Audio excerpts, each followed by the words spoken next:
What's up, guys? Coach Vassar. Thank you for joining me with OTF Audio Daily Beats. As always, if you're new, appreciate you tuning in, listening to me talk about these workouts. Hopefully gaining some insight on how to approach them. If you find any value in them, information is in the description to support me. Also, any feedback, as always, I appreciate that to better assist you and give you more information. We're going to break down Thursday, May 8th. This will also repeat on Wednesday, May 28th. We're going to see power on the treads, strength on the weight floor, and on the rower. As always, we'll talk about the 2G key concepts and talk about the 3G, then get you on out of here. So for the 2G, we're gonna see 4 blocks on the treads where your goal is to build in intensity. Then you go all out. On the rower, every time you hit the row, it's a 20-stroke push row. And then on the floor, it's all about work and active recovery. Your goal is to move nonstop. So you'll slow down during the body weight movements to take your time and catch your breath. Dumbbells, straps, that's all we really need today.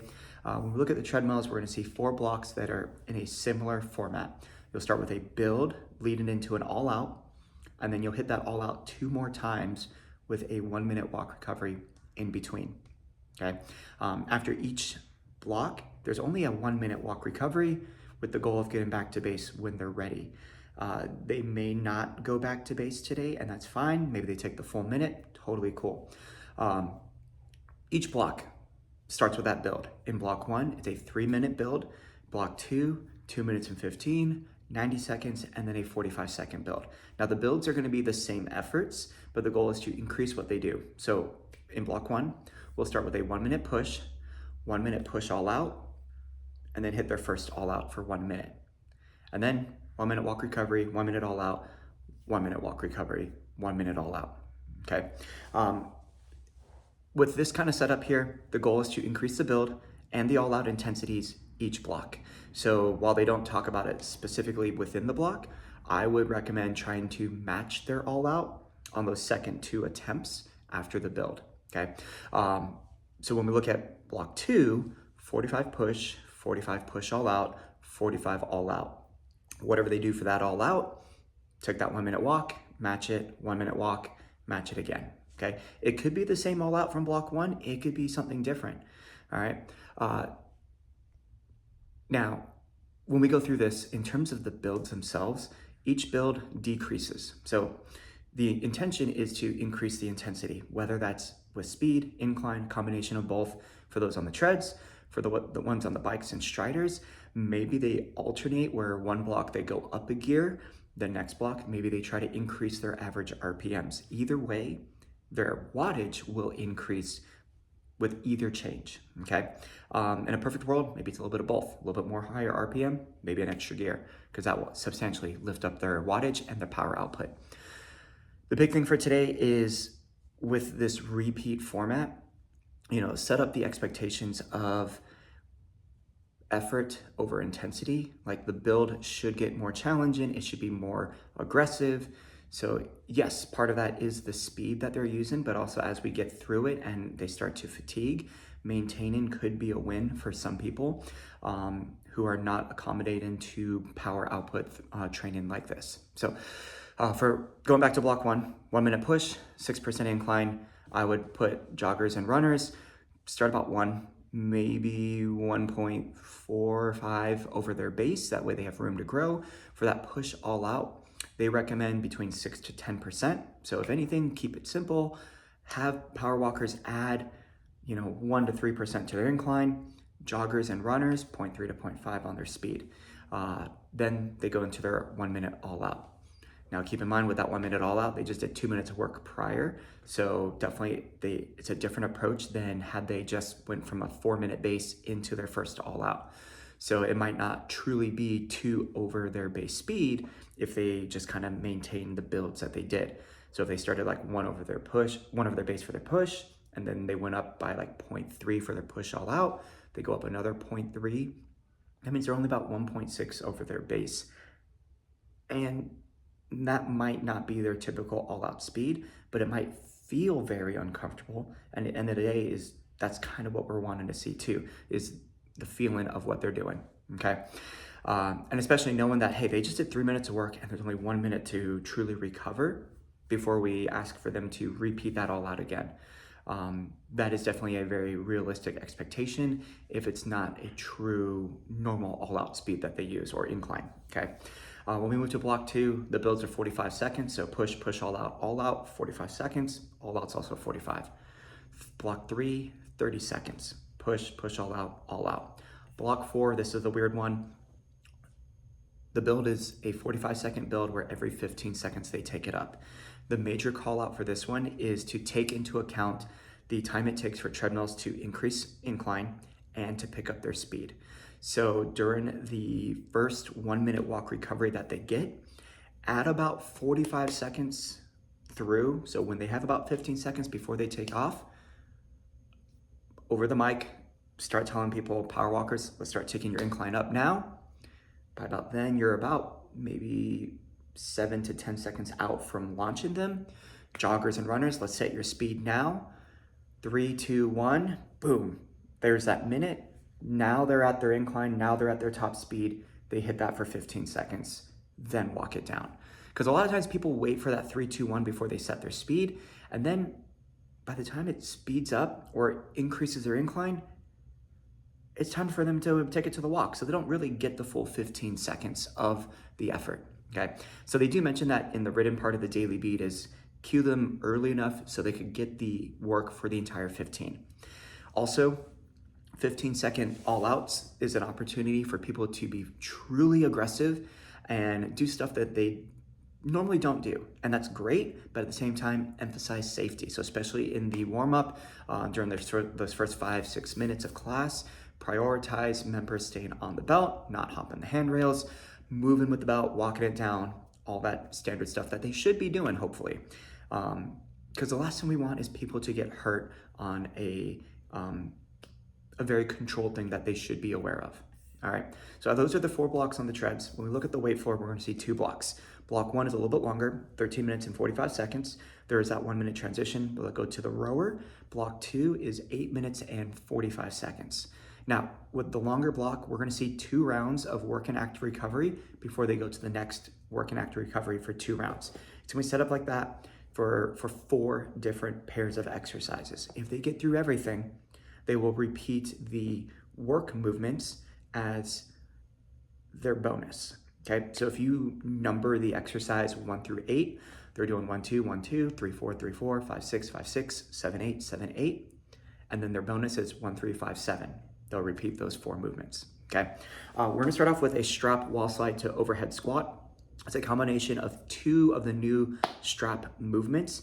Key thing here, it's a lot of posterior chain engagement through the upper traps of the upper back, and it really highlights people's lack of overhead mobility for the wall slide itself and the overhead squat position.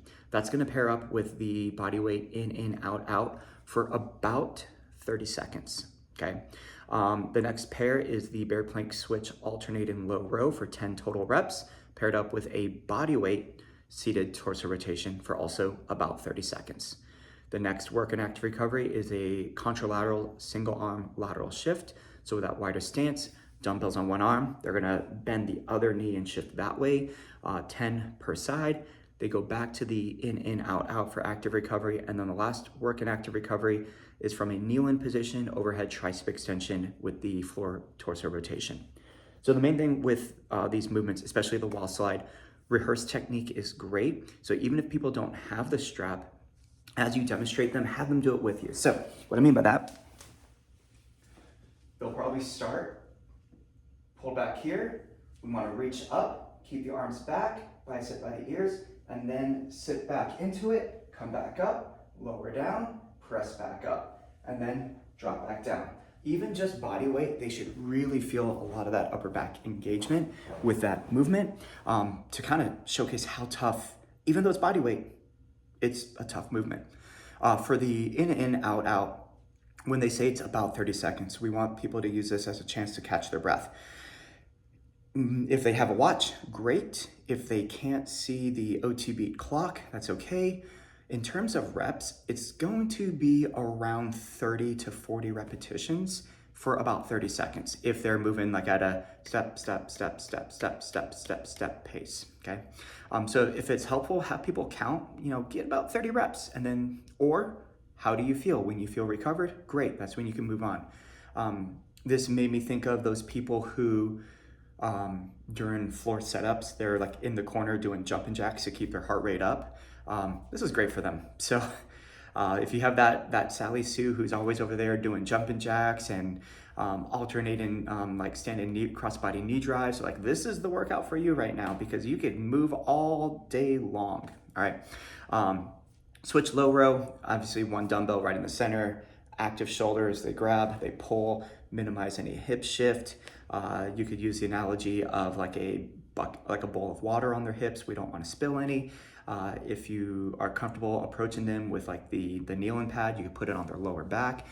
So that way it brings that tactile feedback and awareness of what their hips are doing. A great option for this one is going into that high plank position with a wider feet base, because I'll give more stability. If they have any wrist issues, you could just have them do a single arm low row with the dumbbell, or to really incorporate the stabilization of the hips, doing a one arm low row on the TRX strap.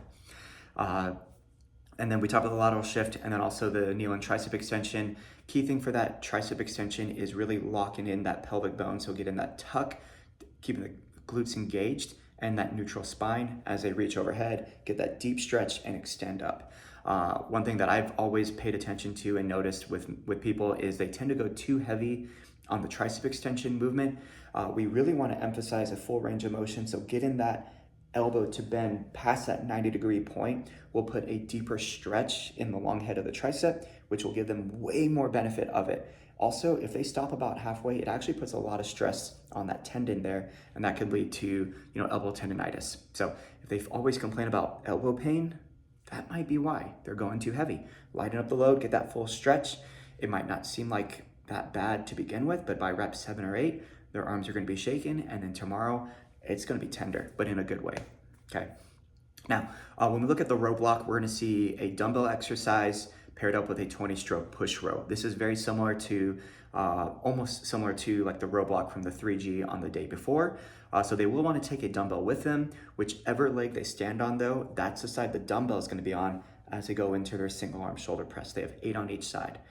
Because balance is a factor, maybe more of a light to moderate weight would be appropriate for this as opposed to moderate to heavy, even though the goal is strength. That pairs up with a 20-stroke push row, even though they don't call it out in the workout today, because it's a strength-focused day on the rower, emphasize lower stroke rate. So somewhere between that 20 to 24 range. Really, drive back hard, slow it down, okay?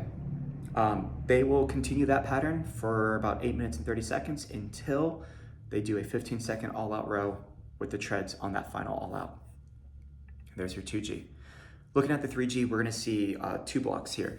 Block 1 and block 2 are actually block 1 and block 2 from the 2G. So nice and simple there on the treads. So you have your 3-minute build that leads into that 1 minute all-out with 2 more 1 minutes.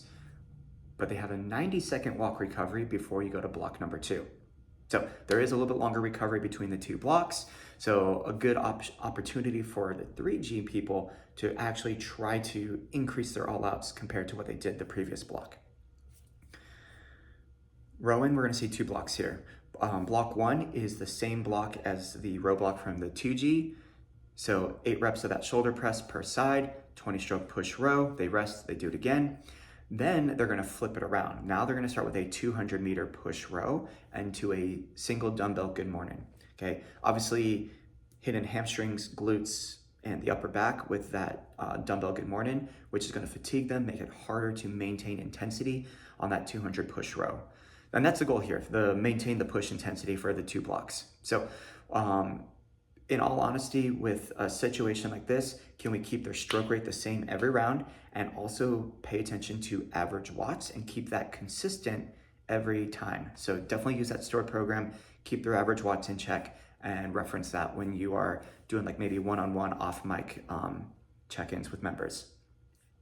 On the weight floor, it's gonna be all 4 work and active recoveries again, same exact situation. So 2 movements, 2 rounds, next one, next one, next one, and then the same bonus where they do the work movement of all 4 until the finisher is the bear plank switch alternating low row. And there you have it. Thursday, May 8th, Wednesday, May 28th, As always, any feedback, let me know. Otherwise, coach it down.